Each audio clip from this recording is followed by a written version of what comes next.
So, you saw my memories then. I once asked my master if survival of the strongest was the law of the universe. He said no. But in a world without order, those with no moral boundaries tend to be the ones who survive.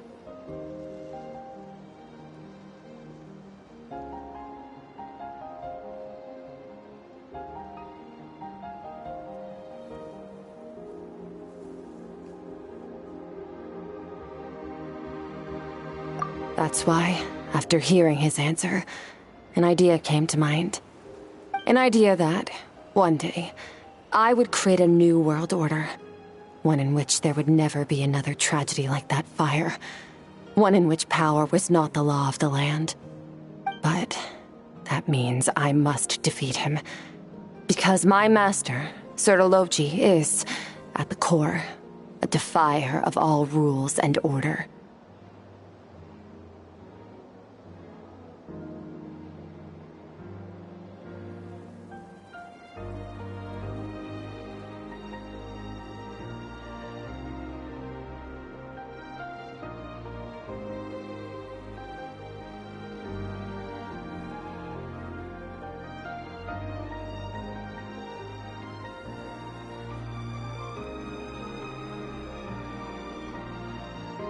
Yes, and not just because of the gap in our abilities, but also because I have no reason to see him as an enemy. Although his decision to train me was not made out of kindness, he did everything a master should.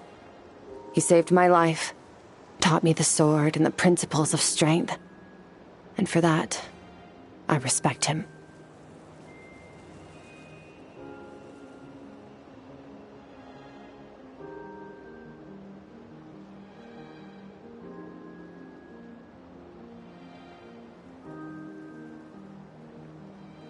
I know, and it's not something I want. But Master never goes back on his word. I have to treat everything he says as a promise. He's no longer into that, but he sends me messages through the abyss every now and then. Most of them are simple greetings, or an answer to one of my questions. Every time I hear from him, my heart skips a beat. And I wonder if this is the moment where he'll finally appear before me and tear down everything I've built to pieces. Maybe that means I do live in eternal fear, just like he said.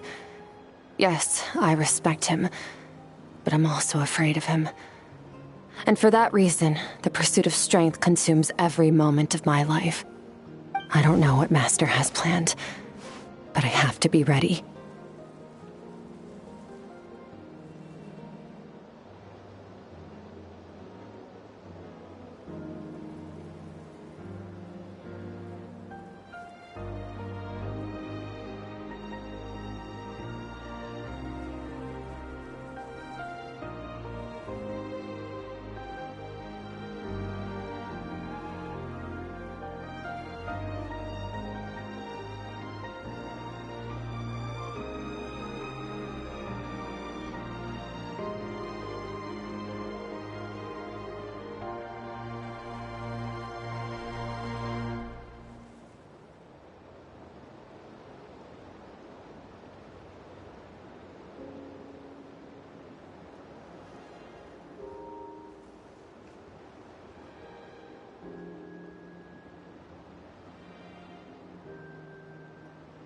Help me? Why?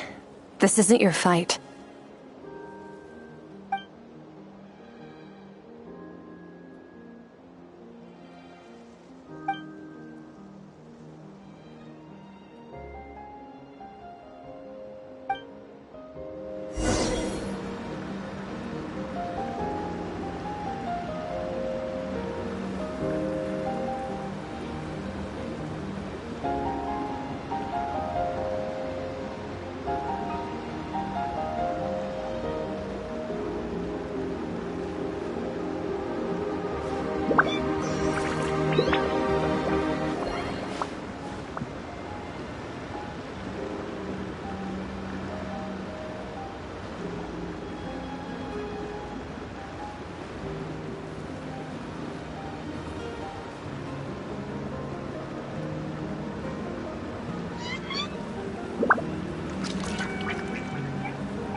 finally awake! Honestly, Paimon was gone for like 2 seconds and then she comes back and finds you both unconscious? Oh, you scared Paimon half to death! You're both okay, right? What does it look like? Only water from the source can cleanse the rot and filth that flows from the past into the future. I taught you to incorporate the experiences from your journey into how you fight. I suppose what happened today will become an inseparable part of who I am. Okay, so Paimon feels like she's missing some important context. But whatever. Paimon brought back tons of delicious snacks! Let's dig in!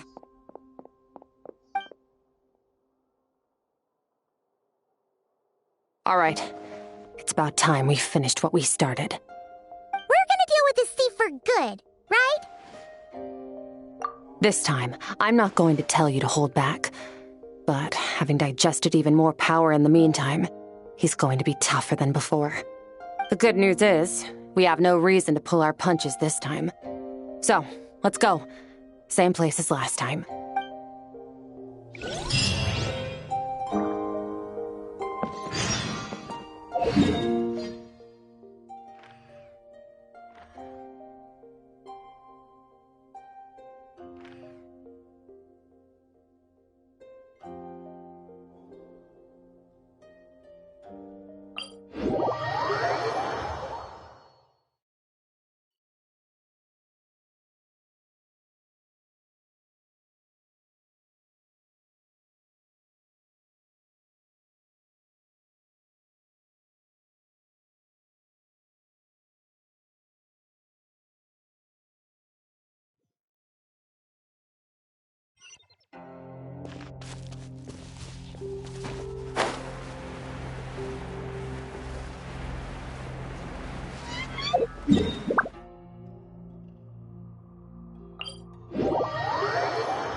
Don't slip and fall!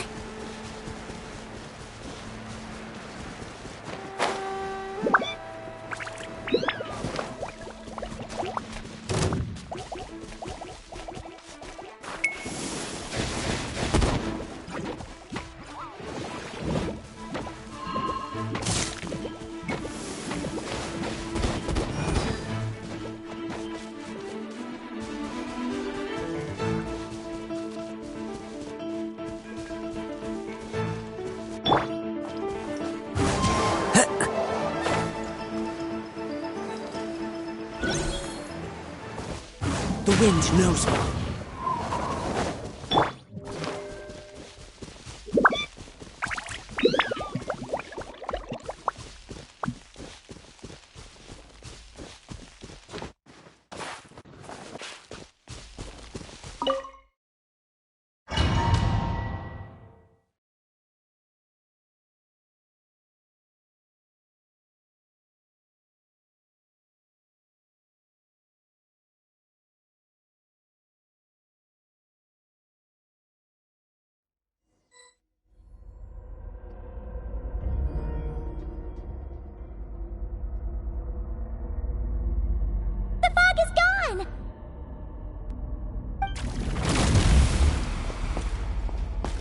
Wait, isn't that the form the all-devouring narwhal changed into? How come he knows that, too? Really? So, you're telling Paimon that giant whale and this guy can both turn into the fowl? How does that work? It's a subconscious instinct. Any intelligent being who longs for his level of strength is bound to mimic his appearance. It's a natural response after encountering someone as powerful as Master. To them, he represents ultimate power. We know the person before us has encountered Master, and we know he stole a portion of my power. So it's not surprising that he would assume this form. Okay.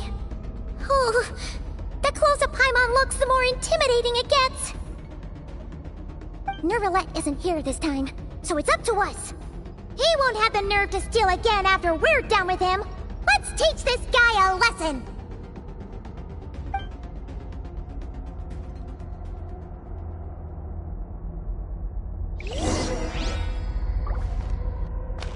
Wipeout! Water jet! Into the void! Surge! Ja! Ja! Ja!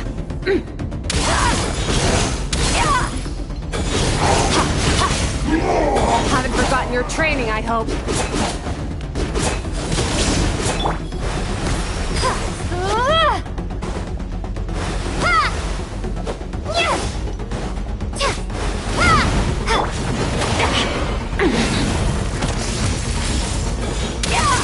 Mine to wield.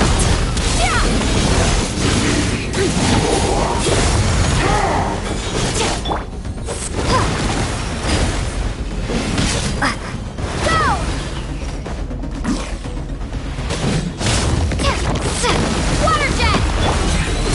Extinguished! Mine to wield. Mine to wield.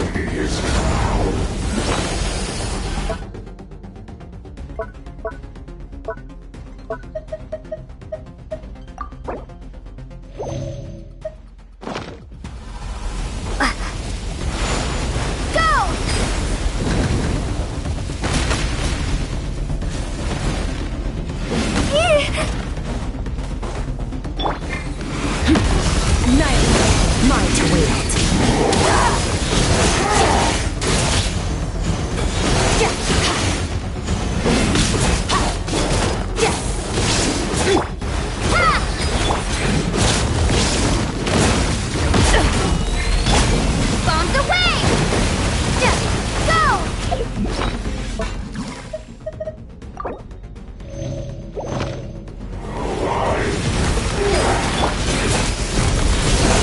Mine to wield.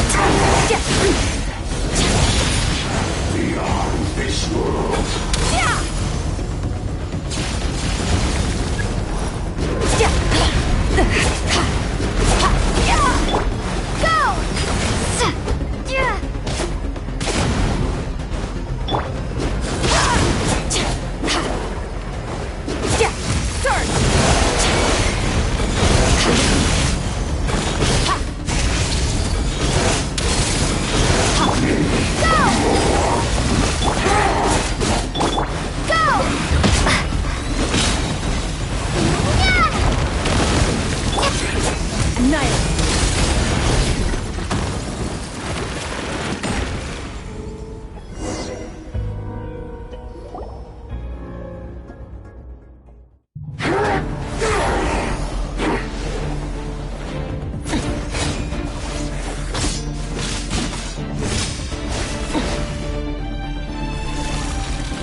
Haven't had enough of my power.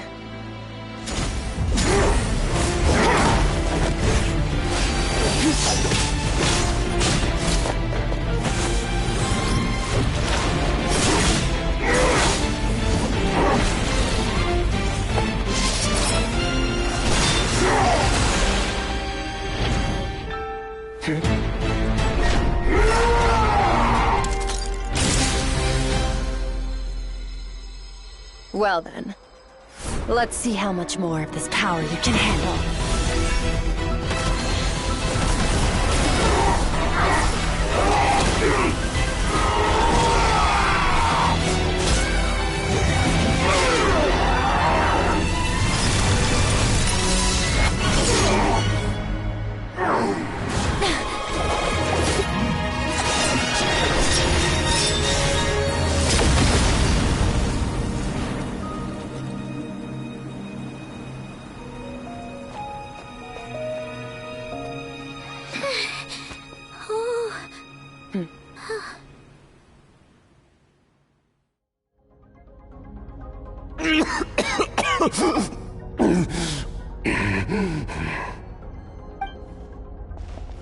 Well, have you come to your senses?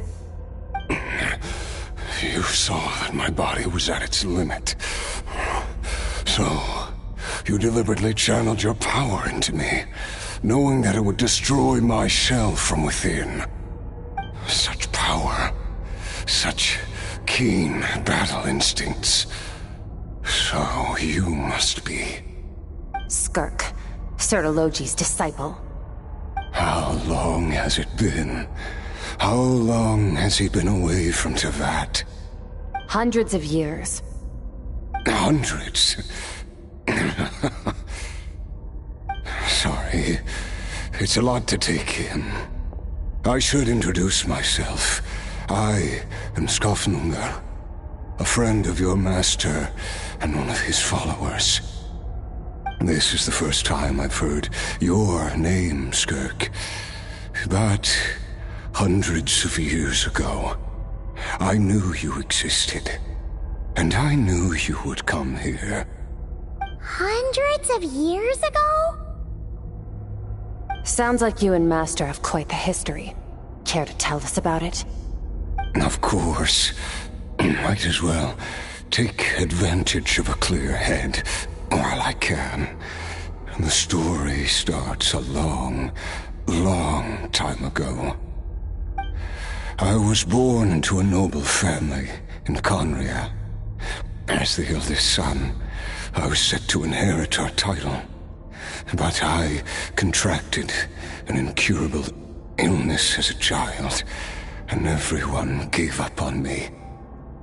I trained the sword harder than anyone else, defeated all of my peers. But it was all in vain. When other people looked at me, all I saw in their eyes was pity, or a strange glee in my misfortune. Even my parents were just waiting for me to die.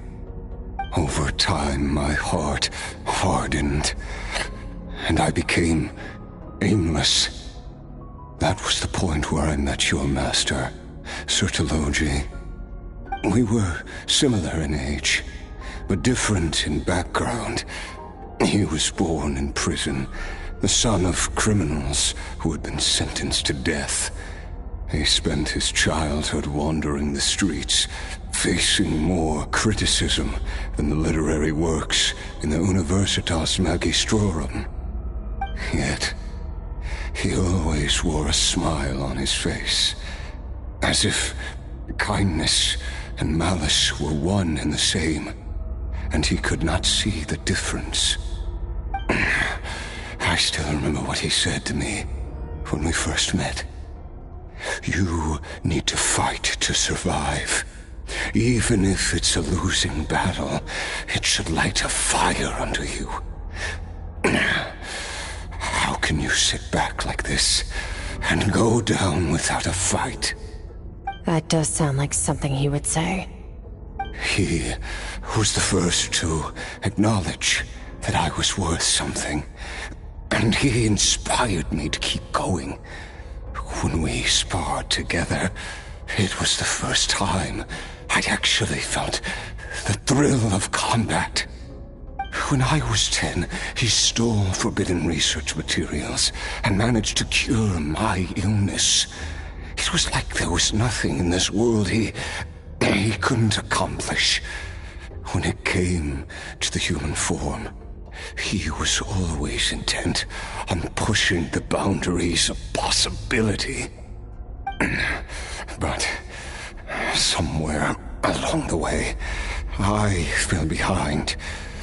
My talents were nothing compared to his, and at some point, I realized he had pulled so far ahead, I was too embarrassed to even ask him to spar.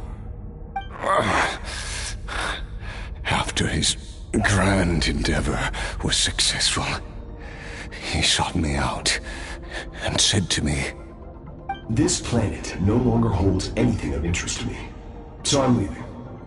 But first, I have an offer. I can use a power I have just refined to break the curse of immortality for you. Your death was once what we worked so hard to prevent. But the immortality you now face is a different kind of pain altogether. I'll pass. Immortality doesn't sound so bad to me. Since I can't die, it means I have an infinite amount of time to get stronger. Maybe I'll finally catch up to you one day, and we can spar like we used to. Are you sure? I cannot say when I will return. Your body, or rather, your soul, might not be able to withstand this curse. All I can do is try. After all, a wise man once told me, people need to fight for their own survival. Wise indeed. Nevertheless, if you grow weary of the pain of immortality, and wish to experience a good sparring match before you wither away, seek out my disciple. Disciple? Never thought I'd hear that word coming from you. Nor I. But Vedifenir said I was destined to find a disciple out there in the universe, and bring her to Tibet. You know as well as I, Vedifenir's prophecies are never wrong. Well, now I'm curious about who this disciple of yours will be. All Vedifenir said was that one day, the stars shall bow in her honor. Sounds pretty impressive. Of course. Only the most outstanding people would have the right to become my disciple. Still self-assured as ever, I see. But you're not wrong. I'll be leaving then. Oh, and if you are serious about getting stronger, I left you a little gift in the primordial sea. As I've said before, walk whatever path you want. Freedom means even the wicked get to make their own choices. Waiting for me in the primordial sea was the all-devouring narwhal, already beaten into submission by Sertologi. In its weakened state, I was able to cut off part of its flesh and sew it into my own heart. Your heart? That sounds like torture! How did you even survive that? Because, of course, I bear the curse of immortality. So, you used the curse to turn yourself into a vessel for power. Even with that whale's ability, devouring power like that is not something the human body can withstand. With your body and soul constantly at the breaking point, it was the curse of immortality that sustained you. But that is not the path to strength. You have to pour your heart into it, work for it, dream of it. Instead, you stole something that didn't belong to you, and it backfired. You're right. I should have known better, but I had already pushed myself to my limits, and he was still miles ahead of me. So I had to take a leap of faith. I miss your master. I miss the days when we were all together, troublemakers without a home. I don't regret the choice I made. But if you'll allow it, I do want to apologize. To both of you. After the beating we just gave you, I think we can call it even. You're an interesting one as well. Sertologi's disciple. That's a lot to live up to. It can't have been an easy experience. I know what he's like. He rules with an iron fist, using despair and fear to force you to catch up to him, all the while standing ever out of reach. We're like mountain climbers in the dark, never knowing how much higher we have to climb, or when we will see the sun again. True. But I made up my mind long ago. No matter how dark it gets, I will not give in to despair. I will overcome it. Besides, after hearing your story, I suspect what Master really wants is not a battle that demands his full strength, but rather a defeat without regrets. Oh? Since you're his friend, you must have some things in common. First time we came here, when you stabbed me through the fog and stole my power, I felt no emotion coming from that spike. But when you had to devote all your strength fighting me just now, I could feel joy and passion emanating from your blade. It was the joy of a researcher discovering the truth of the world, the joy of an artist uncovering a temple of wonders. Interesting. I'm certain I didn't express those emotions outright, yet you were able to read them from my blade, like a glimpse into my inner world. You're right. That battle brought me an unbridled sense of joy, and my defeat brings me no regret whatsoever. Exactly. I think Master also craves a battle like that. One where his opponent forces him to use all his strength, unlock the extent of his potential, and transcend his own limits. A battle to end all battles. After which, all can come to an end, including, perhaps, his life. For that very reason, good and evil are meaningless to him. He has one purpose, one goal: to complete himself. It's one of the secrets to his strength. Perhaps you're right. Perhaps that is his goal. What a battle that would be. Oh, to witness such a...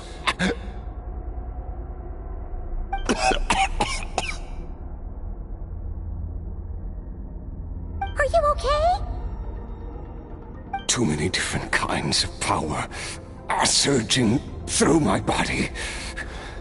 The curse of immortality allows it all to coexist, but it does not remove the pain. I won't be able to hold on to my sanity for much longer. What a shame. I would have loved to witness that battle.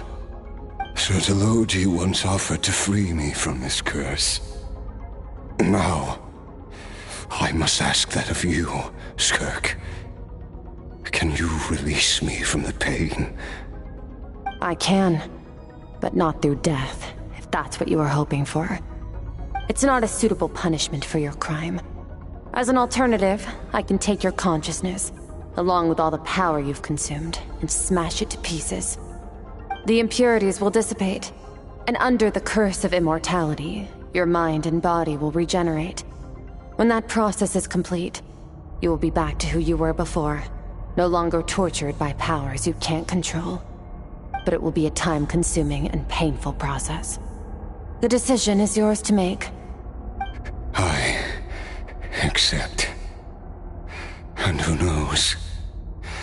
Perhaps I'll wake up in time to witness your great battle with Sertologi. I have faith that you'll be able to stand against him one day. Though I know it'll be a long and arduous road.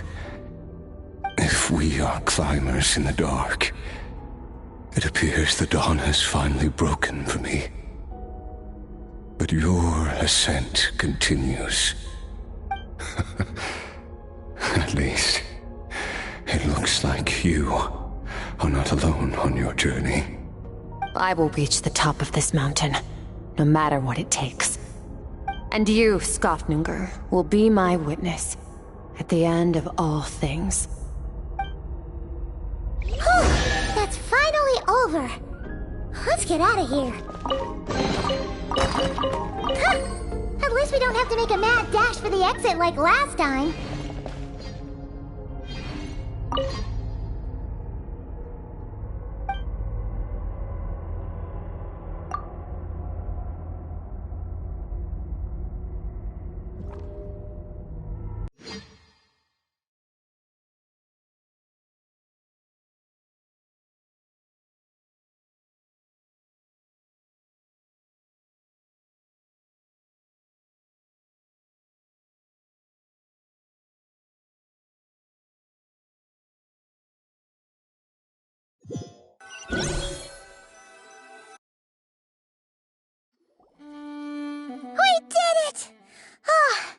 It's only been a few days, but it feels like forever. Once again, we've proved there's nothing we can't overcome. We're just that awesome. Wow, you sound even more confident than usual. Guess you really have become stronger. Today sure went by fast. It's night already. Oh wait, that reminds Paimon. The stars you mentioned, the ones that died out, are they back now? Yes. The power Skafnungur stole has been returned. So, the stars have regained their light. Great! Huh, it's crazy that you even noticed their light was gone. There are so many stars in the sky. If a few disappeared, Paimon definitely wouldn't be able to tell. I suppose it's because I have gazed upon this sky for centuries. The false stars, hanging in the meticulously planned sky, glittering with rotten light. It's not real. And yet, it is for that very reason that I can look upon it and enjoy the momentary peace it brings. Even the most beautiful of bubbles has to burst. We will return to the real universe one day, whether of our own volition or not. Time marches ever forward. Even the innocent and naive will taste life's bitterness. Yet through hardship, we grow until we learn to seize the sands of time for ourselves and uncover our true strength. Though we gaze upon a false sky, its vastness and majesty is palpable. One can only wonder, what is it going to take for kindness to reign supreme in the vast expanse of the universe? Ugh, this is all going over Paimon's head. But if she knows one thing, it's that the traveler always finds a way. Ever since we met, she has filled Paimon's days with happiness. No matter how tough things get, she always finds a way to make it better. If it's too big a job for one person, then we'll do it with two. And if two's still not enough, then three. We've met so many amazing friends and accomplished so many amazing things. As long as we don't give up, we can make any wish come true. I suppose when it comes to you, anything is possible. Well, I should be going. Now that my power is no longer isolated from my emotions, I need more practice to get used to it. I suppose fate will decide. Maybe we'll bump into each other on the street. Or maybe we'll reunite on a different planet entirely. Regardless, reunions and partings are but passing moments. More than anything, I hope that, at the end of this journey, wherever it takes us, we stand in a world reborn. One without war, pain, or forced partings. One where new life can bloom, even where there was once nothing but scorched earth. For this, we must all work to become stronger. Goodbye, traveler. Remember your training. Make sure to put it to use. Bye!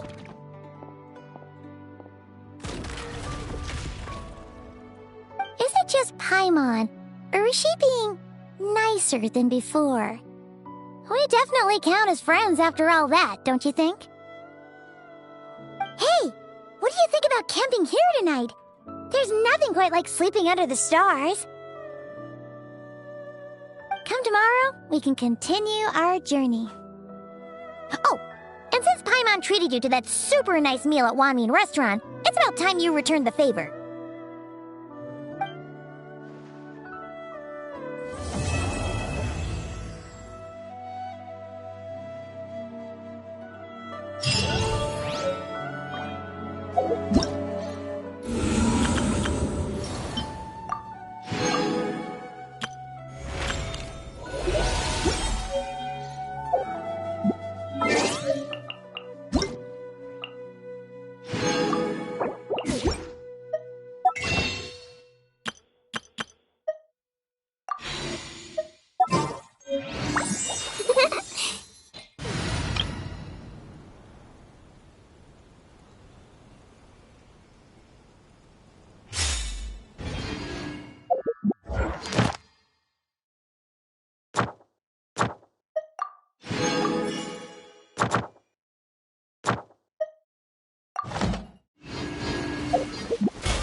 Add Astra.